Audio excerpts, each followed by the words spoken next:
Press conference करके अपनी बात रखने का जो मकसद है कि आने वाला लोकसभा इलेक्शन के लिए औरंगाबाद लोकसभा क्षेत्र से जो है तो एसडीपीआई का कैंडिडेट उतरने जा रहा है और हम ज़रूर जो है तो ये इलेक्शन लड़ेंगे।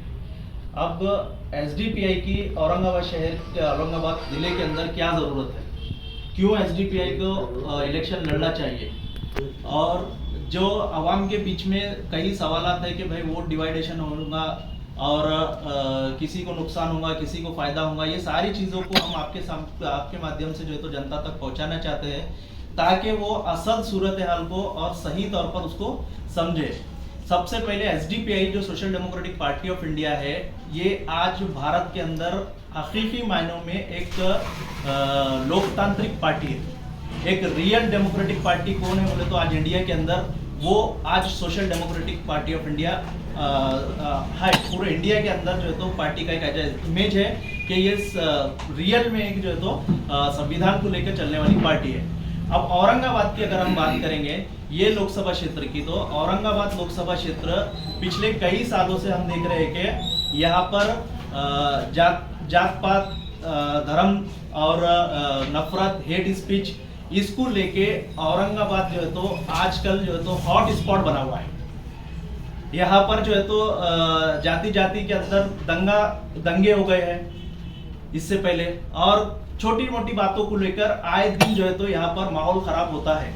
तो ये जो नफरत का, हेट का एक जो है तो हॉट स्पॉट बना हुआ है, इसकी मेन वजह जो है यहाँ पर जो सत्ता में बैठी हुई बड़ी पार्टियां हैं उनके तमाम लीडर हैं। कोई एक पार्टी भी इससे छूटे भी नहीं है, चाहे वो कांग्रेस हो, चाहे वो राष्ट्रवादी पार्टी हो, चाहे वो शिवसेना हो, चाहे वो बीजेपी हो, शिवसेना के दोनों गठ हो, एनसीपी के दोनों गठ हो, ये तमाम पॉलिटिकल पार्टियां जो है तो ये जातीय नफरत और यहाँ पर जो है तो एक हिंदू मुस्लिम और ऐसे इश्यूज को जो है तो पनपने का जो जरिया बनी है ये पॉलिटिकल पार्टियां हैं और इनके लीडर है।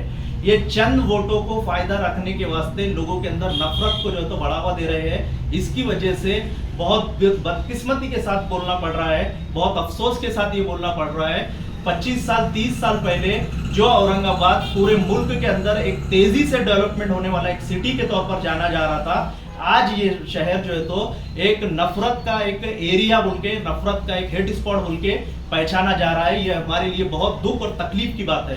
तो इसके अंदर तमाम राजनीतिक पक्ष में जो है तो जिम्मेदार है, और साथ ही साथ ये जो हमारा शहर है औरंगाबाद शहर, ये अवसरों का, अपॉर्चुनिटीज, सिटीज ऑफ अपॉर्चुनिटीज है।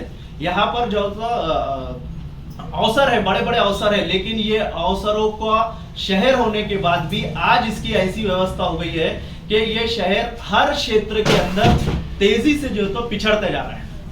हर क्षेत्र के अंदर तेजी से जो है तो का मामला हो, चाहे वो स्वास्थ्य का मामला हो, यहाँ पर जॉब्स और रोजगार के मसले क्यों ना हो, या फिर डेवलपमेंट का मामला क्यों ना हो, इन तमाम मुद्दों के अंदर औरंगाबाद जो है तो औरंगाबाद पूरा लोकसभा क्षेत्र तेजी के साथ में पिछड़ता जा रहा है, बैकवर्ड हो रहा है। इसका जिम्मेदार कौन? इसका जिम्मेदार यहाँ पर सत्ता में अंदर जो बैठे हुए राजनेता है, जो पॉलिटिकल लीडर है, जो अपना आपको बड़ी बड़ी बातें करते हैं, ये सब लोग आज जिम्मेदार है। हर फील्ड के अंदर जो है तो आज औरंगाबाद पिछड़ रहा है। ऐसे हालात के अंदर लोगों के अंदर एक सवाल ये आएगा, क्या एसडीपीआई मुस्लिम जो रिप्रेजेंटेशन है, हम जानते हैं कि पिछली मर्तबा जो है तो यहाँ पर लोकसभा से जो एमपी चुन के आए हुए हैं वो इम्तियाज जलील है, वो माइनॉरिटी से है, अल्पसंख्यक से है, मुस्लिम समाज से है। तो क्या एसडीपीआई मुस्लिम समाज की नुमाइंदगी खत्म करना चाहती है? ये बिल्कुल गलत है। हमारा वजूद ही पार्टी का, एसडीपीआई का वजूद ये इसीलिए हुआ है कि हम चाहते हैं कि सियासत के अंदर मुस्लिम समाज का नुमाइंदगी बढ़े। आज जो मुस्लिम समाज की जो परसेंटेज कम हुआ है सियासत के अंदर, इसका ग्राफ को चेंज हो और यहाँ पर जो है तो मुस्लिम समाज का रिप्रेजेंटेशन बढ़ना चाहिए, ऐसी हमारी एक सोच है। अब ये सोच के अंदर फिर इम्तियाज जलील साहब के खिलाफ में एसडीपीआई क्यों? तो इसका ये सवाल है कि इसका ये जवाब है कि खासदार इम्तियाज जलील साहब का जो पिछला 5 साल गुजरा है, ये 5 साल के अंदर इन्हों का जो काम है, ये काम जो है तो कि एमआईएम और मुस्लिम रिप्रेजेंटेशन के तौर पर इनका काम नहीं है।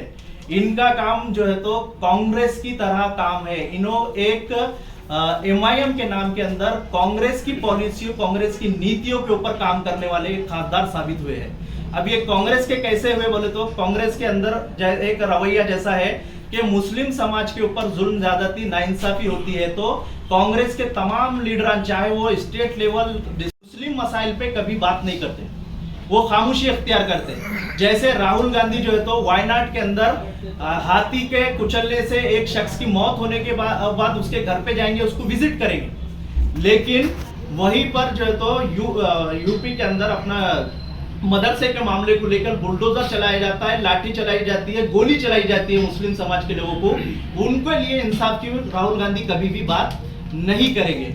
ऐसा ही मामला इम्तियाज जलील साहब का है। मुस्लिम समाज के लिए कुछ भी मसला आएगा तो इम्तियाज जलील साहब ने एक रवैया अख्तियार किया हुआ है पिछले 5 साल से कि अपन खामोशी अख्तियार करो, खामोशी करो, उसके अंदर कुछ मत बोलो। मिसाल के तौर पर महाराष्ट्र के अंदर और औरंगाबाद शहर के अंदर भी सबसे बड़ा मसला आया है कि हेट स्पीचेस लगातार हो रही है। मुस्लिम समाज और इस्लाम धर्म के खिलाफ में लगातार हेट स्पीचेस है। वो चीज को जो है तो नोटिस किया है हमारे जो है तो सुप्रीम कोर्ट ऑफ इंडिया ने। सुप्रीम कोर्ट ऑफ इंडिया ने 50 से ज्यादा मामला को खुद नोटिस किया है, लेकिन एक भी भड़काऊ भाषण के खिलाफ में इम्तियाज जलील साहब ने आज तक आवाज बुलंद नहीं की और वो करना भी नहीं चाहते, पता नहीं क्यों, उसके पीछे क्या मसला है। ऐसे ही किराड़पुरा का दंगा हो या फिर राजा बाजार शाहगंज का दंगा हो, ये दंगे के अंदर मुस्लिम समाज के साथ में खुले तौर पर नाइंसाफिया हुई।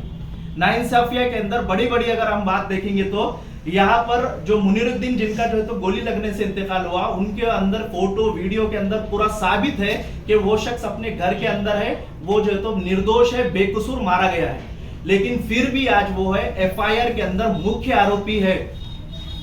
उनको इंसाफ के लिए इम्तियाज जलील साहब ने आज तक आवाज नहीं उठाई। ऐसे ही समीर खान नाम का एक नौजवान जो है तो दंगे के अंदर मारा गया था, उसके घर पे उसके मां से मिलने के लिए कभी जो है तो इम्तियाज जलील साहब गए नहीं, कभी बात नहीं किए, कभी जो है तो इनको इंसाफ की बात नहीं की। राजा बाजार के अंदर ऐसे सैकड़ों मामले हैं। हारिस कादरी के इंतकाल से लेके दुकानें जलने के बाद से पुलिस की कार्रवाई तक कई जगह पर मुस्लिम समाज को टारगेट करके उनको नाइंसाफिया हुई। FIR जो हुई, कानूनी जो कार्रवाइयां हुई, उसके अंदर डिस्क्रिमिनेशन है, उसके अंदर भेदभाव है। एक समाज के साथ में अलग रवैया अख्तियार किया गया है, दूसरे समाज के साथ में अलग रवैया अख्तियार किया है। सिर्फ मुस्लिम समाज से जुड़े हुए लोगों के ऊपर 302 के सेक्शंस है, जबकि जो लाश जली थी था वहां पर स्पॉट पे जो लोग वीडियोस के अंदर मौजूद है, वो समूह, वो जो ग्रुप है, वो मुस्लिम समाज का ग्रुप नहीं है। ये पूरी वीडियो पूरे देश ने देखा, लेकिन इसके बावजूद भी इम्तियाज जलील साहब खामोश है, कभी इंसाफ के लिए आवाज नहीं उठाते, उल्टा इन्होंने इंसाफ को गला घुटाने के अंदर जो है तो मदद कर दी है। औरंगाबाद नामांतरण का मुद्दा है, औरंगाबाद नामांतरण के मुद्दे के अंदर अचानक ये खामोश हो गए। क्यों हुए, किस लिए हुए, क्या वजह थी, अभी तक नहीं मालूम। अचानक ये इन्हों खामोश हो गए। अचानक खामोश होने के बाद में एक बहुत बड़ी मदद आई कोर्ट की तरफ से, हाई कोर्ट की तरफ से। जो पहला नोटिफिकेशन था, वो नोटिफिकेशन के अंदर कोर्ट ने स्टे जारी किया। स्टे जारी करने के बाद भी, हाई कोर्ट के स्टे जारी करने के बाद भी, जब जो है तो बस स्टैंड के ऊपर अलग अलग डिपार्टमेंटों के ऊपर जो है तो औरंगाबाद का नाम चेंज किया जा रहा था, स्टे होने के बावजूद भी खासदार इम्तियाज जलील साहब पूरी तरह खामोश रहे और ये सब कुछ होने दिए। इसके साथ साथ जब दूसरा नोटिफिकेशन आया एकनाथ शिंदे की तरफ से, तो वो दूसरे नोटिफिकेशन में इम्तियाज जलील साहब का आज तक भी विरोध नहीं है। आज तक इन्होंने कभी इसको विरोध नहीं किया। ऐसे ही राज ठाकरे का मामला आया था अजान को लेकर। अजान को लेकर उन्होंने फिर औरंगाबाद के अंदर रमजान के ईद के 2 दिन पहले जो है तो सभा करने को बोले थे। उसके अंदर अजान को, मस्जिदों को लेकर बहुत हरासमेंट किया गया, मस्जिद कमेटियों को जो है तो परेशान किया गया, हर तरह के मामला हुए, लेकिन उन सब मामला के अंदर भी इम्तियाज जलील साहब पूरी तरह खामोश रहे। ऐसे ही औरंगजेब रहमतुल्लाह अलैह का मामला है और टीपू सुल्तान रहमतुल्लाह अलैह का मामला है। ये दोनों की शख्सियत को लेकर जो है तो पूरे मुस्लिम समाज को टारगेट किया गया, मुस्लिम समाज को गुनाहगार बताया गया। उसके अलावा जो है तो टीपू सुल्तान रहमतुल्लाह अलैह, औरंगजेब रहमतुल्लाह अलैह के बारे में यहाँ पर जो बड़े बड़े लीडरान ने बहुत जो है तो खराब स्टेटमेंट और बहुत नफरत भरे स्टेटमेंट दिए। इतना सब होने के बाद भी कम से कम सुल्तान टीपू रहमतुल्लाह अलैह जो मुल्क के जो है तो शहीद मिल्लत है, शहीद हिंदुस्तान है, उनके लिए भी इनके वास्ते इनके जबान के अंदर एक लफ्ज नहीं लिया, वो पूरी तरह खामोश रहे। आगे भी कभी टीपू सुल्तान रहमतुल्लाह अलैह के लिए बोलेंगे क्या नहीं बोलेंगे, इनके लिए कोई गारंटी नहीं है। ऐसे ही 17 सितंबर हैदराबाद मुक्ति संग्राम, ये मुक्ति संग्राम बोले तो महाराष्ट्र हमारा दक्कन का जो मुसलमान है, जब से ये वाकया हुआ आज से लेके अभी तक लगातार मुक्ति संग्राम को 17 सितंबर को विरोध करता आ रहा है और करता रहेगा। एसडीपीआई भी करता रहेगा, क्योंकि हमारा मानना है कि भारत के जो नागरिक है, ये नागरिकों का जीनोसाइड हुआ। जीनोसाइड को लोकतंत्र के अंदर, डेमोक्रेसी के अंदर कोई जगह नहीं है। लेकिन खासदार इम्तियाज जलील साहब 17 सितंबर में सेलिब्रेशन करने के वास्ते तैयार हो गए हैं। अब उनकी पूरी पार्टी के साथ में वो जो है तो 17 सितंबर सेलिब्रेट कर रहे हैं। मानो जो है तो मुस्लिम समाज के दिल के ऊपर उन्होंने खुद खंजर मार रहे हैं। आया था इलेक्शन चुन के आने से पहले यहाँ पर पूरा सर्वे हो गया था, अलीगढ़ मुस्लिम यूनिवर्सिटी का यहाँ पे काम होना बोल के ऐसा एक मुद्दा था, लेकिन पूरा 5 साल खत्म हो गया। अलीगढ़ मुस्लिम यूनिवर्सिटी के लिए खासदार साहब ने कभी बात नहीं किए। मुस्लिम आरक्षण के ऊपर जो हाई कोर्ट ने ग्रांट किया, परमिशन दिया कि मुस्लिम समाज को 5% एजुकेशन के अंदर रिजर्वेशन होना चाहिए, पूरे 5 साल बीत गए, एक मर्तबा भी डिमांड उन्होंने नहीं किया। नहीं करने के बाद में उनका जब सवाल किया जाता है तो वो ये बोलते हैं कि इसके अंदर गवर्नमेंट ऐसी है कि सर पटकने से भी कुछ होने वाला नहीं है। मानो कोई जो है तो फौज का एक सिपासालार, एक कमांडर है, वो ये बोलता है कि सामने की दुश्मन की फौज बहुत ताकतवर है, अब कुछ नहीं हो सकता।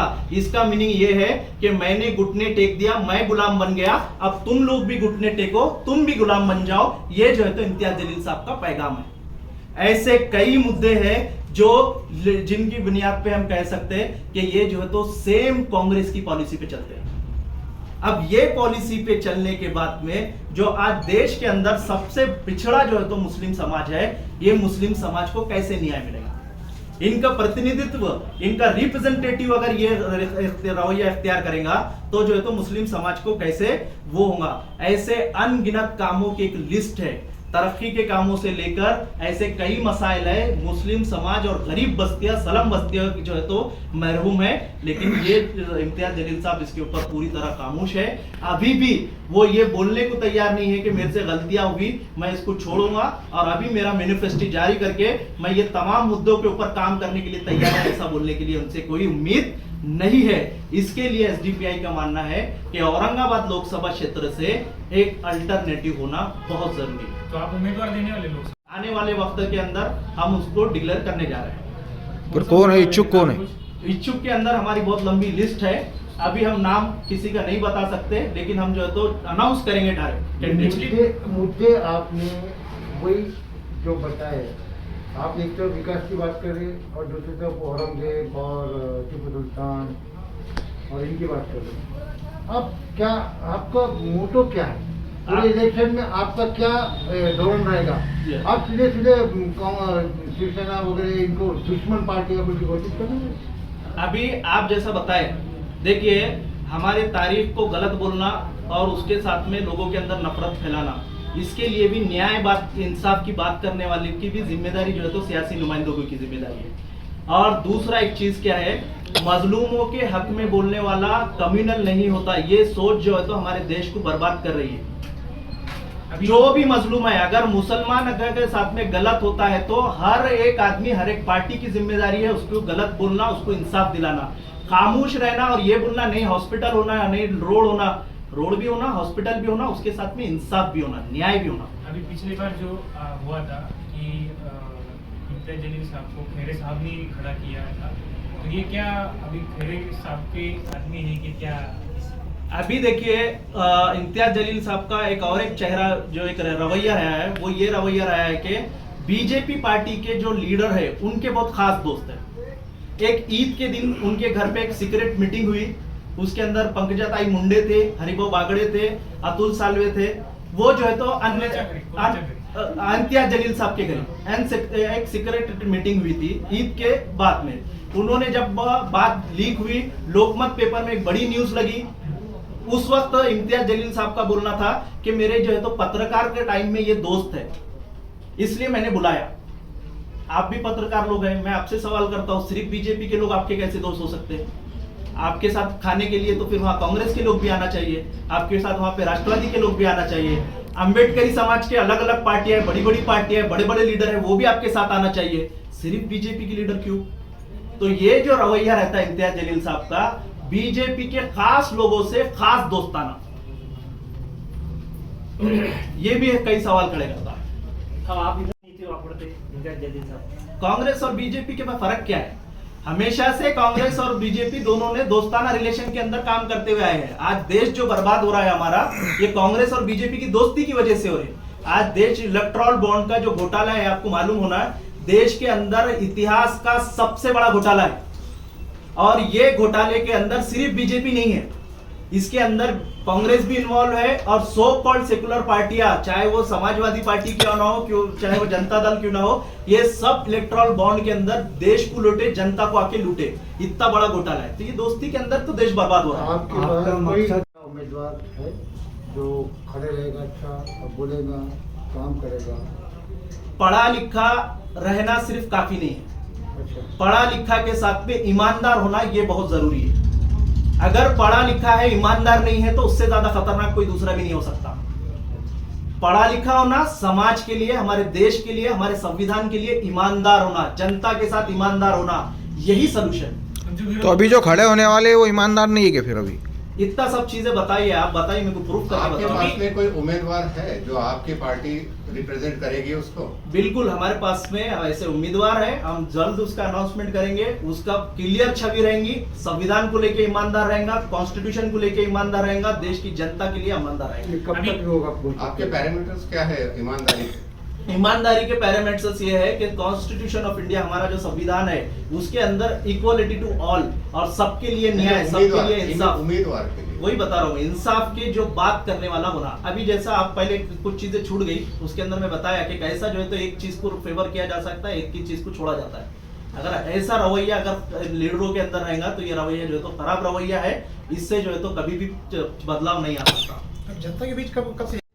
जनता के बीच में ऑलरेडी हम लोग हैं, कई बड़े बड़े इश्यूज के ऊपर हमने काम किए। किराड़पुरा दंगा के अंदर अगर हम देखेंगे तो सिर्फ औरंगाबाद शहर के अंदर सिर्फ वाहिद एक एसडीपीआई पार्टी है जिसने न्याय और इंसाफ के लिए बात की है। बाकी कोई लीडर ने बात नहीं किया, किसी ने बात नहीं किया।